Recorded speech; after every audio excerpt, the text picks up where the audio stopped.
My name is Livia Monroe, and I was 31 when my 8-year-old son's whisper rewired everything I thought I knew about my marriage. The airport curb was still buzzing in my ears, rolling suitcases, fading announcements, when we pulled back into the driveway. My husband had kissed my cheek, promised to call, waved like any normal man leaving for work. Inside the house, the silence felt heavier than usual. As I set my keys down, my son tugged on my sleeve. His voice was barely air. "Mom, we can't stay home." I smiled at first, brushing his hair. "Why not?" His eyes were wide, too awake. "I heard Dad talking on the phone last night. He said after he leaves, things will be easier. He said no one will stop him." The room felt suddenly colder. A hum in my ears drowned everything else. I crouched, meeting his trembling gaze. "Did he say anything else?"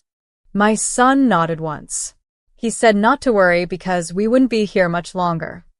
I didn't ask questions. I didn't argue logic. I grabbed our coats, my purse, and his backpack. We slipped out the back door, hiding at a neighbor's empty rental 2 streets away. 10 minutes later, my phone buzzed. A security camera notification. I opened it, expecting nothing, and froze. Because on the screen, I saw a man who was supposed to be on a plane, standing inside our living room. My hands shook so badly, I nearly dropped the phone. The camera angle was wide. Our living room, the couch, the lamp I'd forgotten to turn off. And there he was. My husband. Not at the airport. Not on a plane. Inside our house. He moved slowly, deliberately, like someone who wasn't in a hurry anymore. He checked his watch, then pulled something from his coat pocket and set it on the coffee table. A folder. Thick. Labeled. Even through the grainy feed, I could read one word printed across the top. Insurance. My son pressed closer to me, his small fingers digging into my arm. "Mom, that's him, right?" I didn't answer. I couldn't. On screen, my husband went down the hallway, toward our bedroom, toward the closet where I kept important papers. Passports. Birth certificates. Things you take when you don't plan to come back. My phone buzzed again. A text from him. "Boarding now. Love you both, red heart." I felt my stomach drop. The lie landed with surgical precision, calm, practiced, rehearsed. On the camera, he stopped at the bedroom door, then looked straight up. Straight at the camera. At me.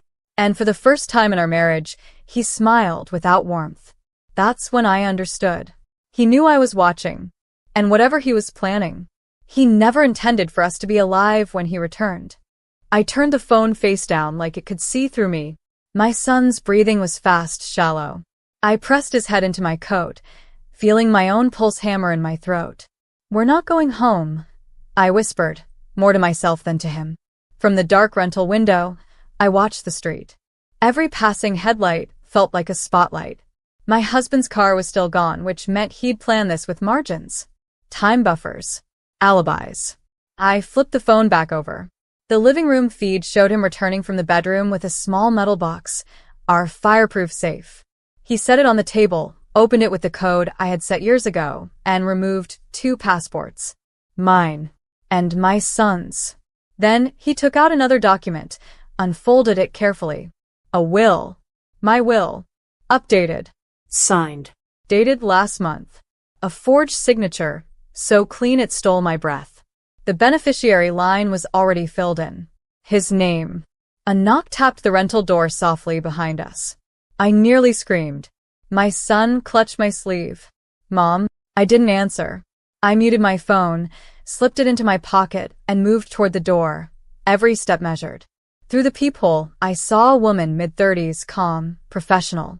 She raised a badge just enough to catch the light and whispered, "Ms. Monroe? I'm with airport security. Your husband never boarded his flight." My legs weakened. Before I could open the door, my phone vibrated again in my pocket. A new message from him. "Check the cameras, Liv. Time's almost up." I opened the door just wide enough to see her clearly. She kept her voice low, controlled, someone trained not to escalate fear. "Your husband flagged our system," she said. "He bought a ticket, cleared security, then walked out the staff exit." My son pressed behind my legs, shaking. The agent's eyes softened when she saw him. You did the right thing leaving, she added quietly. My phone vibrated again. I didn't look. I didn't need to. We followed her to an unmarked car parked half a block away. The night felt stretched thin, like glass about to crack. Snow creaked under our shoes. Somewhere nearby, a garage door slammed and my heart jumped. Inside the car, warmth rushed over us, but it didn't calm me. The agent handed me a tablet. This was recovered from your husband's carry-on when he abandoned it. On the screen, emails, drafts, timelines, plans for accidental gas exposure, notes about carbon monoxide, insurance payout calculations. My breath came in short bursts. He was careful, she said, but not careful enough. My phone buzzed again. This time I looked. A photo, the inside of our house, and something unfamiliar sitting by the furnace, metallic, newly installed. A caption beneath it. You left early. That changes things. The agent reached for the radio. We need units at the Monroe residence immediately. I pulled my son close, my cheek against his hair. I finally understood the truth. Running wasn't the end of his plan. It was the complication. And my husband was about to correct it. The car lurched forward as sirens cut through the night, not screaming, just enough to clear the streets. I held my son so tightly he whispered, Mom, you're hurting me. I loosened my arms, resting my chin on his head, counting his breaths so I wouldn't fall apart. The agent spoke into her radio in short, coded sentences. Every word sounded like a door closing behind us. We stopped 3 blocks from our house. No closer. Through the trees, I saw blue lights scatter across the snow like broken glass. Fire units. Police. Gas company trucks. The agent handed me another device, live feed from inside my home. Men in masks moved quickly, shutting valves, pulling equipment away from the furnace. One of them held up a small metal cylinder and shook his head. Carbon monoxide release trigger, the agent said quietly. Timed. Remote-enabled. Remote. My stomach turned. My phone buzzed again, then stopped. Signal lost. The agent met my eyes. He realized you weren't there. He tried to accelerate the plan. I stared at the screen as officers searched every room, the couch, the hallway, my son's bedroom. That's when a voice came through the radio. We found him. My breath caught. Where? The agent asked. A pause. Parked 2 streets over. Engine running. Watching the house. I closed my eyes. The man I married wasn't leaving for a trip. He was waiting for a funeral. And for the first time since my son whispered that warning, I knew we were finally ahead of him. They didn't rush him. That's what chilled me most. 2 officers approached his car slowly, hands visible, voices calm, like they were trying not to spook a wild animal. My husband stepped out obediently, palms raised, wearing the same coat he'd hugged me in that morning. From a distance, he looked normal. He even smiled. On the tablet, I watched him speaking to the officers, nodding, gesturing casually, the same way he used to explain away late nights or missing calls. Misunderstanding, he mouthed. I could almost hear him. Then one officer opened the back of his car. The smile vanished. I leaned closer to the screen. Inside the trunk, tools, gloves, a second metal cylinder, and a backpack labeled with my son's school name, sharpened in his handwriting. My chest seized. The agent beside me inhaled slowly. That bag shouldn't be there. On the radio, a voice cut in tight and urgent. We got prior research on the subject. Digital logs. He's been testing exposure limits for weeks. Weeks. While I cooked. While I folded laundry. While I slept next to him. My son stirred against me. Mom, are we safe now? I kissed his hair, tasting salt. Soon. But even as I said it, my phone vibrated back to life. One last message from my husband flashed across the screen. You always did underestimate me. This isn't over. And in that moment, watching them put him in handcuffs, I understood something terrifying. The arrest was only the beginning.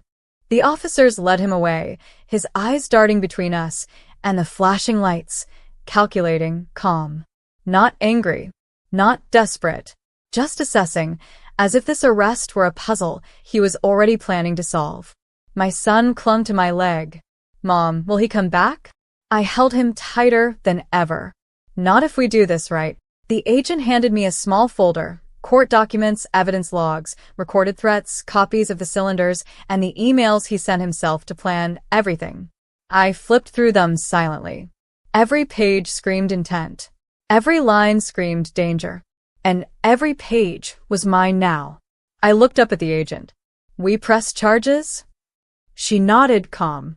He won't walk away from this one. A thought hit me.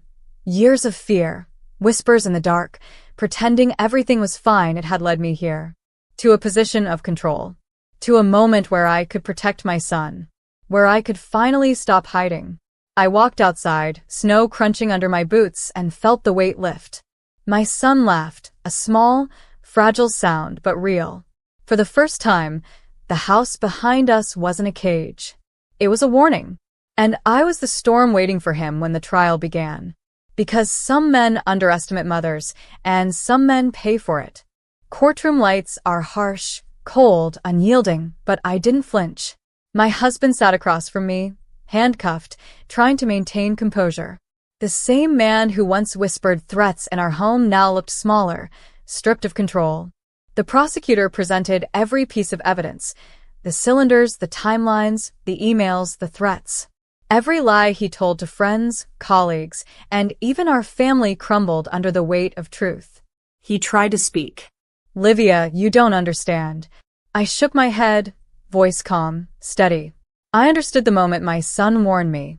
I understood the moment I saw the plan. I understood the moment I stopped hiding.